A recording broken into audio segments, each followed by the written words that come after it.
To my colleagues that are here, Representative Sherman, Representative Franks, and Representative Rivera, and also to those members of staff that are representing their members of Congress, to Sarah, to Frank, Lieutenant General McInerney, God bless you all, and thank you so much for this. And you know, thank you.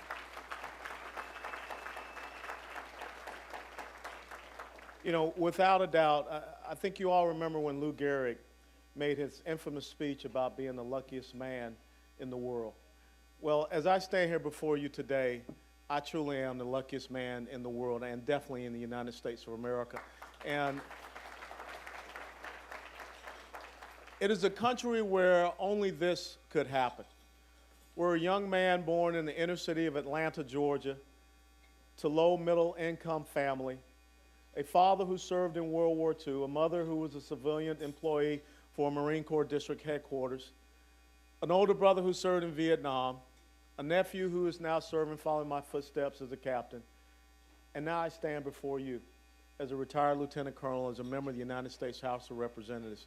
That's the freedom, that's the equality of opportunity. That's what we all must fight to protect here in this country.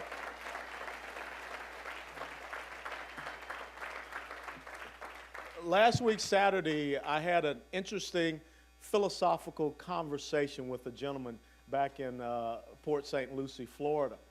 And I found it very interesting when this gentleman said, you know, Colonel West, Congressman West, I'm sorry, but I have to disagree with your facts. And I looked at him and said, well, sir, when you disagree with facts, that means you're stupid. And I think it's so important that we must have men and women of courage, of character, of conviction, of competence, and commitment to the great principles and values that make the United States of America unique and exceptional. And then also they must be committed to another country that shares the principles and values of America, but they also share the enemies that America has. And that's the modern day state of Israel. And I say the modern day state of Israel because those who refuse to believe that Israel has been around for 5,775 years are really stupid.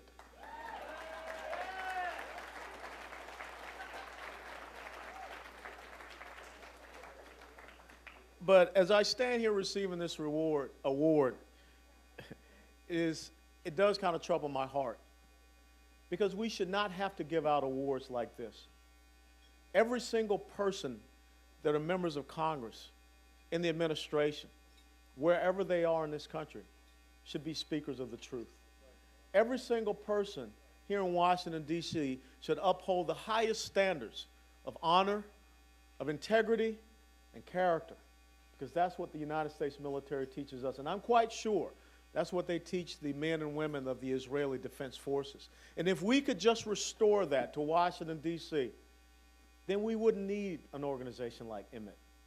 We wouldn't need awards like this, because you would be able to sleep peacefully at night knowing there were men and women that would truly stand upon principle and do that which is right for each and every American, and truly for our greatest ally in the Middle East, and that is Israel. But when I look at, thank you,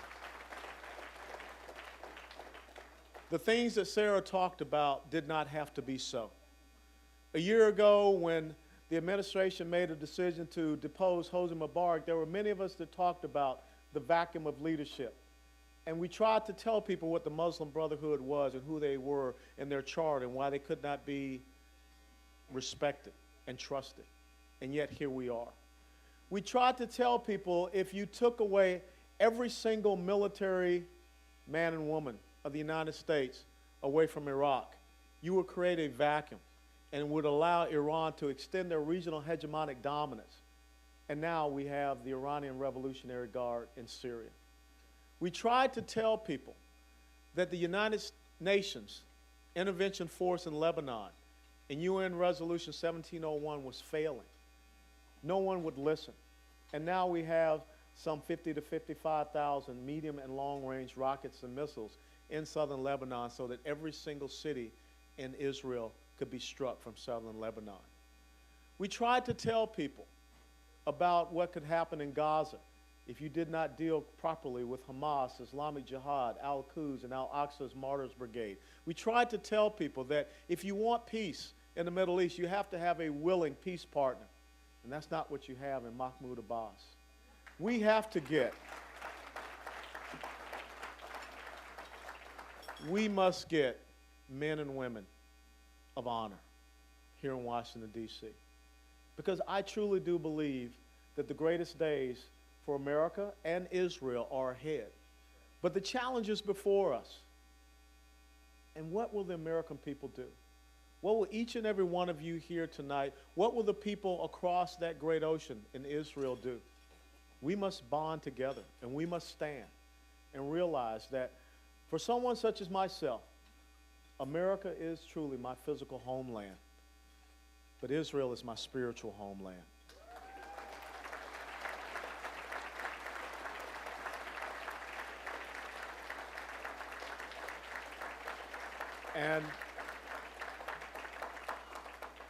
And that is why it's very humbling to receive this award, because it lets me know that all of those times going to Sunday school and going to Bible study and having the grandparents and the mothers and fathers tell you why it was important to learn the stories of Israel and learn the stories of the prophets and learn the stories of the Old Testament. That's why I can stand here with this today, because I know how important Israel is for me and for my country.